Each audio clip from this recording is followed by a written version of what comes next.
Então é muito comum a gente na musculação valorizar demais a fase concêntrica do movimento, ou seja, a ação concêntrica do movimento, e não dar tanta importância para a fase excêntrica do movimento. Então, basicamente, a fase concêntrica é o momento no qual a gente está vencendo a resistência e o músculo ele está se contraindo, ele está se encurtando e reduzindo o seu comprimento. E a fase excêntrica é o momento no qual a gente controla essa resistência ou a resistência está vencendo a força muscular e o músculo ele está retornando à sua posição inicial ou ele está se alongando. Então, na fase concêntrica, a gente vai ter essa redução do comprimento do músculo e na fase excêntrica, a gente vai ter o aumento desse comprimento do músculo. A fase concêntrica, como eu disse, é uma fase que a gente acaba valorizando demais. Então, muitas vezes a gente vence essa resistência, a gente faz nessa fase concêntrica bem feita, por exemplo, só que a gente acaba esquecendo a fase excêntrica e, por vezes, a gente acaba largando esse peso. Então a gente vence essa resistência e a gente acaba largando na volta. Então a fase concêntrica, que a gente estaria vencendo essa resistência, a gente por vezes dá qualidade.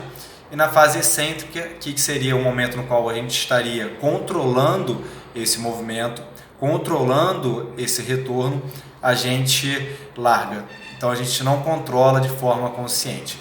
Então é muito comum, né, na academia, o exemplo comum, o rosca bíceps, é a gente, por exemplo, realizar a fase concêntrica. Então a gente fez a fase concêntrica e a fase excêntrica a gente observa um movimento muito rápido. Então a gente faz a fase concêntrica e aí a fase excêntrica ela é realizada sem controle, ou seja, sem gerar ali um controle dessa fase excêntrica de forma consciente.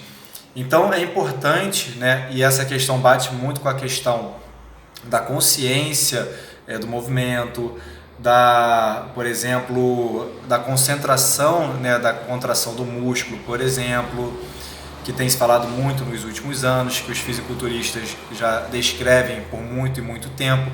Então o ideal é que todo exercício a gente faça a fase concêntrica e controle essa fase excêntrica e que não largue o peso de qualquer forma. Então faça a fase concêntrica e também tenha consciência da fase excêntrica. Então subiu, fez a fase concêntrica e retorna lentamente até a posição inicial. E aí vai mais uma vez a fase concêntrica, controla a descida. Então isso é importante para melhorar o controle motor, melhorar a consciência também de contração, e a gente conseguir ativar os músculos com mais eficiência através dessa conexão músculo e mente.